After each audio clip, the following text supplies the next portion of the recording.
Now my life resembles a bad dream because I'm in a hospice, and from there the only way is to the crematorium or the cemetery. But 10 years ago my life resembled a fairy tale. I never thought I'd become one of those women. The ones who have their house wired with cameras, who check every movement, every word, every text. The ones who plan revenge like some meticulous chess player. But then again, I never thought I'd marry someone like him either. Sacramento, California. Sun baked the streets, the air smelled faintly of hot asphalt and honeysuckle. And I, Andrea Martinez, successful realtor, wife of Jonathan, sales manager extraordinaire, thought I had it all. Big house in East Sacramento, 2 cars, a life people would envy. Everyone thought we were the perfect couple. But that's the thing about perfection. It's fragile. Started with little things. Text messages that disappeared too fast. Oddly timed business trips. Late networking dinners that smelled wrong. And the way he looked at his phone, always hiding it, always chuckling at something. First, I wanted to believe him. I wanted to trust the man I married. Jonathan, the charming, witty, handsome man who could sell a used car to a millionaire and make her thank him for it. But one night, curiosity got the better of me. I installed a small camera in the corner of our bedroom, hidden in a smoke detector. Just in case. I didn't have to wait long. 2 nights later, at 11:43 p.m. He came home, or so he thought. He was supposed to be networking downtown. He didn't knock. He walked in, smiling at the empty house like he owned it. He didn't know I was awake, watching him, recording every movement. The texts he had been receiving weren't work-related. They were from her. Her name was Emily. And she was nothing special at first glance, blonde hair, pretty enough, completely ordinary.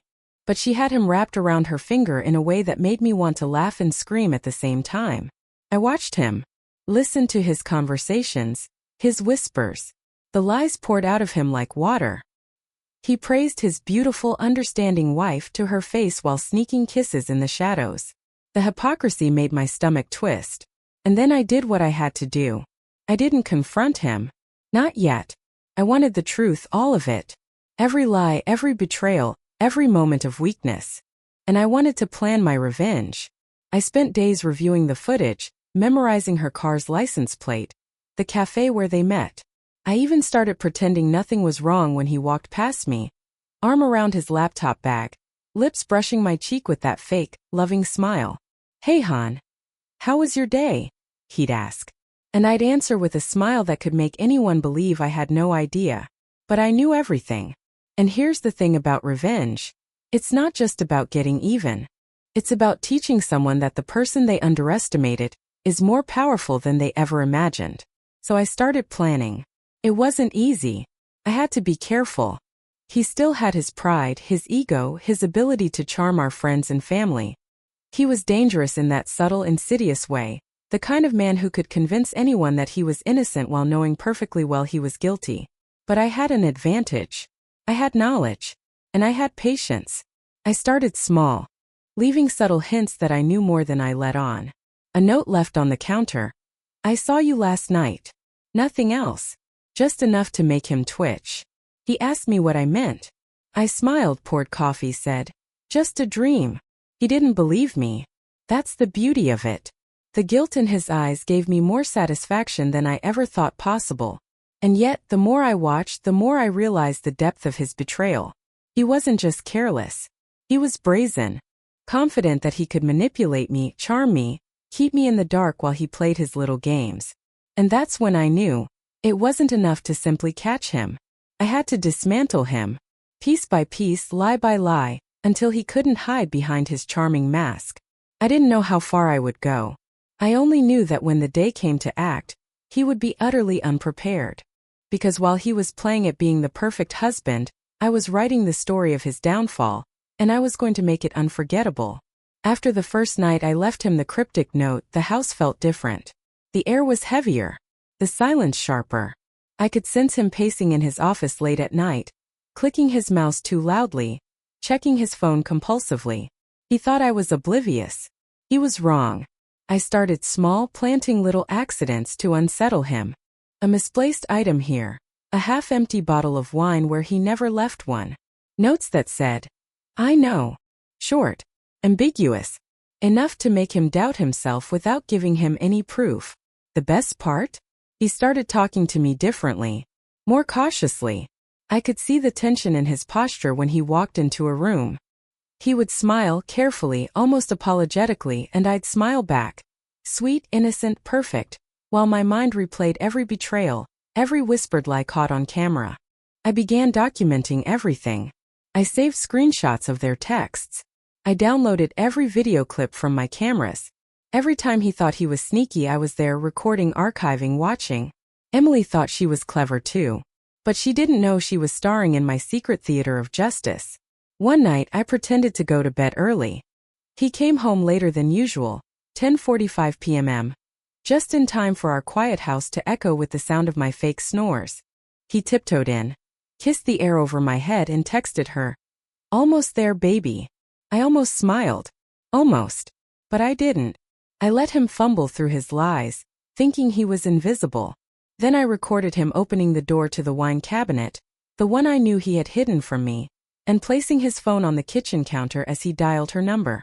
I wasn't angry anymore. That had passed. What I felt now was control. I had power over the narrative of my own life, and for the first time in months I felt alive. I started planting seeds outside the house. A friend's neighbor mentioned seeing him at a cafe he never visits. I let little things slip in conversation. "Funny, I think I saw Jonathan downtown yesterday. Wasn't he at a client meeting?" I watched the flicker of guilt cross his eyes as he corrected me. Carefully. Smoothly. He had no idea I had cameras in the house, that I knew everything. "But Andrea," I reminded myself, "don't underestimate the chaos you can create." And that chaos needed to be perfect. Precise. Merciless. I began to play with his mind. Little clues, enough to make him paranoid, enough to make him feel watched. I would leave subtle signs, her lipstick on a glass I had already washed, texts accidentally seen on his phone, doors slightly ajar. Every time he hesitated. Every time I noted it. Every reaction was another piece in my puzzle. And then there was the first real test. Emily called him during one of our quiet dinner nights. He answered in the other room, whispering, his eyes darting toward me. He thought he was safe. I pressed record on my phone anyway, letting their conversation spill into my inbox. The sound of his voice, the way he laughed at her jokes, the casual infidelity. It was intoxicating and infuriating all at once. I didn't answer him. I didn't confront. I simply listened, letting him dig his own hole while I stayed the perfect, unsuspecting wife at the table. I realized revenge wasn't about confrontation. It wasn't about dramatic showdowns or shouting matches. No, it was about dismantling the illusion, about letting him believe he was untouchable, until the moment he wasn't. And while I sat there pretending to sip my water, my mind raced. What could I do next? How could I make him feel the tiniest fraction of the betrayal I had endured every night he thought I was asleep? I knew it had to be public. Not humiliating for the world, but undeniable. I wanted him to understand, in the marrow of his bones, that trust is fragile, and deceit leaves scars you can't erase. The thought made me smile. A slow, deliberate, dangerous smile. Revenge, I realized, was not just an act. It was a performance. And the audience was my husband. I could feel it happening. The walls I had built around Jonathan's carefully constructed life were starting to crack. It was subtle at first. A hesitation in his smile, a flicker of doubt in his eyes, but I knew it was there. And once doubt takes root, it grows like a weed. That week, I decided to push a little further. I started leaving evidence in places he couldn't ignore. His wallet, his car, little traces that suggested someone was watching him, someone who knew everything. A coffee cup with fingerprints that weren't mine. A note slipped into his briefcase. "I see you." He didn't confront me, of course. He never did. That was his mistake. He thought silence would protect him, that his charm could mask every betrayal. But I could see the tension building behind his smiles. Every text from Emily made him glance at me. Every whispered lie weighed on him, and every glance toward the hallway made him flinch. One evening, I returned home from a late showing, exhausted but pretending otherwise. He greeted me at the door, arms open, mask perfectly in place. "Hey hon, dinner ready?" I smiled. Sweet, unsuspecting. "Of course." He went to his office to take a call. And that's when I did something I'd been planning for weeks. I accessed the main security feed from my phone and connected the laptop to our living room TV. A live feed of him talking to Emily, completely unaware that his betrayal was being broadcast in real time to my living room. I sat on the couch, glass of wine in hand, watching him unravel, not knowing I was watching. His confidence faltered, his voice dropped, the casual flirtation replaced by nervous laughter and quiet pleadings. And I realized, he had no idea the game had changed. That I was no longer just a wife who suspected, but a woman armed with proof, patience, and the perfect plan for payback. The next day, I began planting little inconsistencies for him to notice. A missing file here, a strange shadow in the hall there, the occasional creak of the floorboards timed to his late-night meetings. Each one was calculated just enough to make him question his surroundings, his luck, his sanity. I could see the first real signs of paranoia in his eyes. He started locking doors, checking corners, glancing at my phone when I left it on the table. He even asked if I had installed cameras, not accusing, just probing. I smiled. Sweet, innocent, perfect. Cameras? Why would I need cameras? And I left it at that. Meanwhile, Emily grew bolder, texting him pictures of herself in outfits he liked, inviting him out under the guise of business meetings. He responded eagerly, unaware that I tracked every message, every call, every planned rendezvous. I could have exposed them any time, but patience was my greatest weapon. I started enjoying it, the slow, exquisite dismantling of his confidence. Watching him play the role of faithful husband while hiding everything. The thrill wasn't just in his guilt. It was in the anticipation, the inevitability of his downfall. And then I found the perfect leverage. A scheduled lunch with Emily at a restaurant he had told no one about. I planted a small, disposable camera disguised as a table centerpiece, streaming live to my laptop in the car outside. He walked in confident, charming. The mask was perfect. And then in a split second he realized something. The place looked different.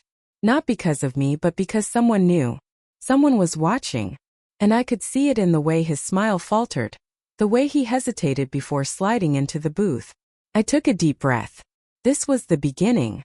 The first real crack in his armor. And I had front row seats.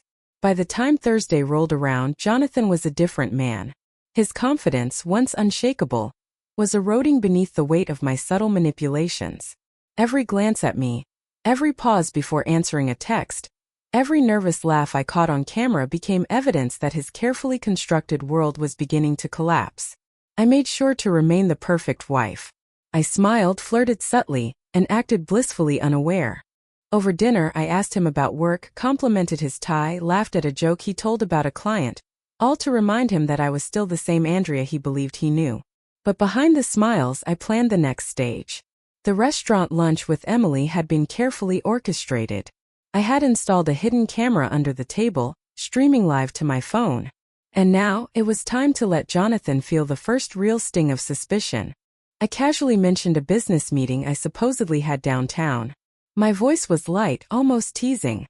I have a quick appointment this afternoon. Shouldn't be long.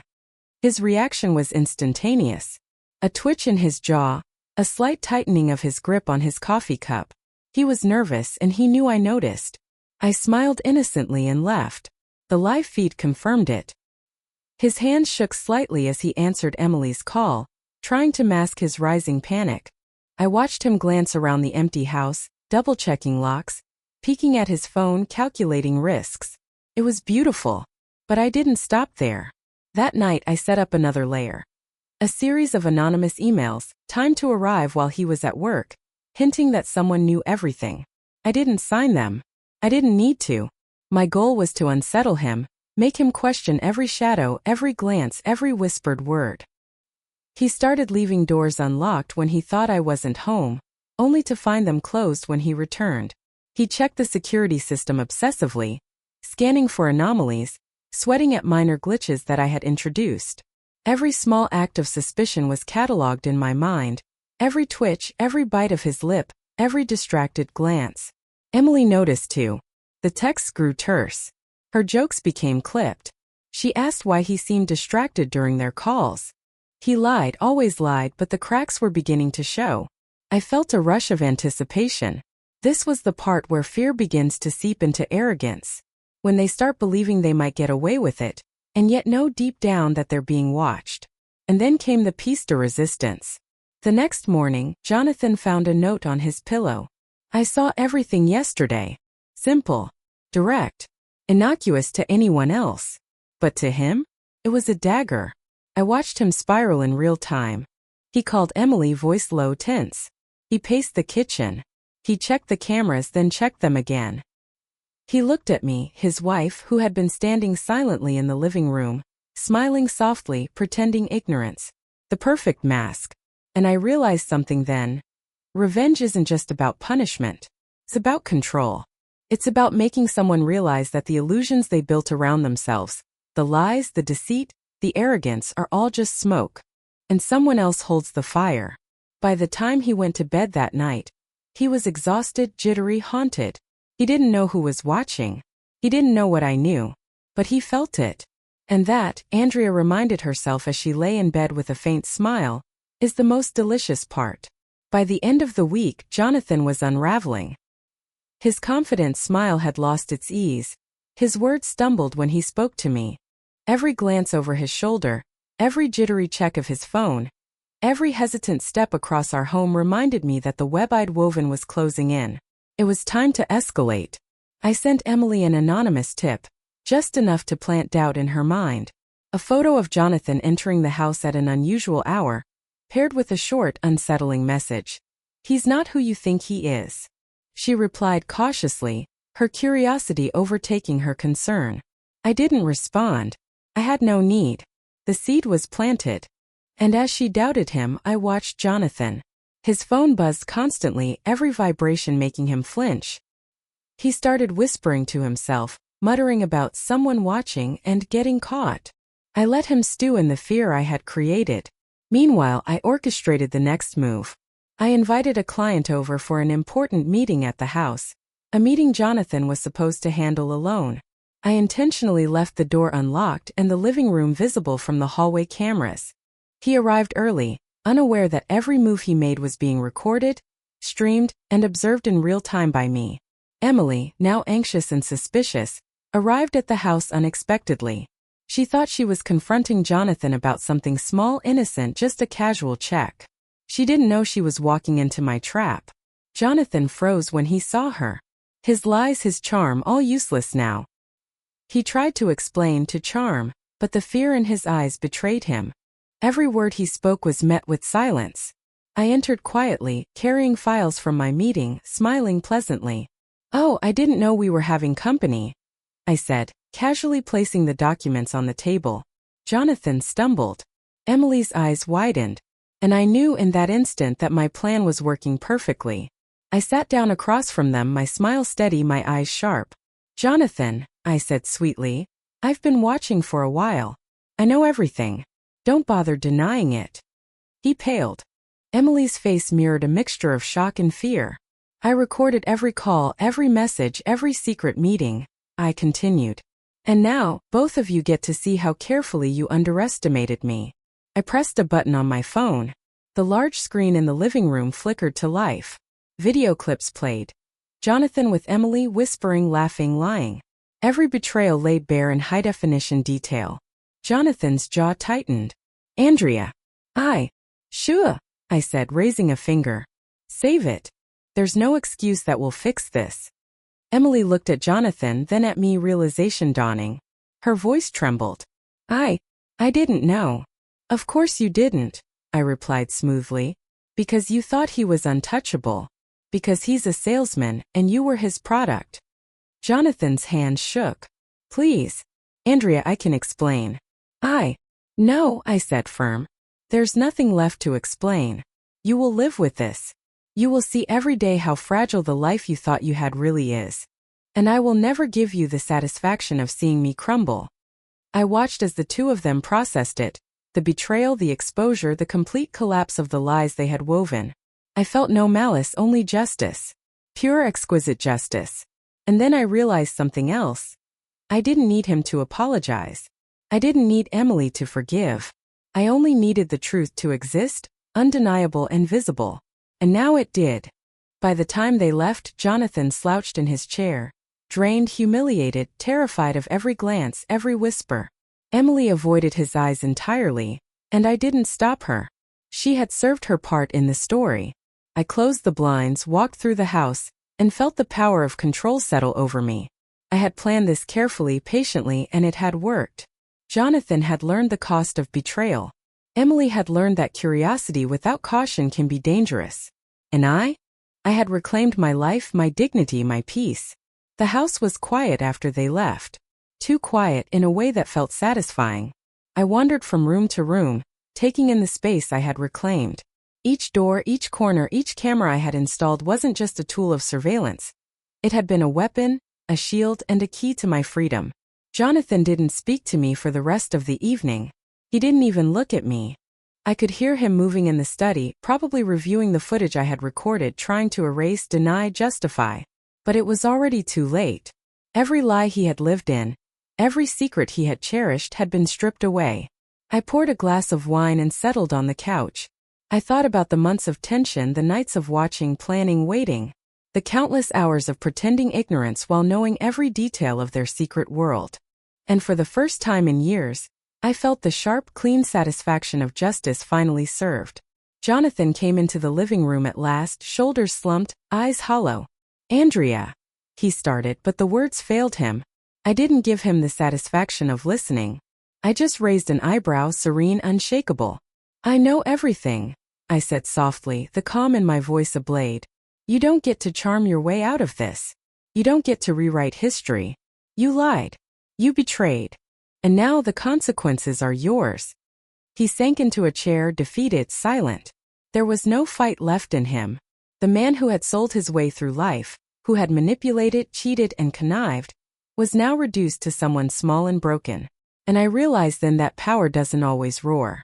Sometimes it whispers in quiet, relentless patience, and it's more terrifying that way.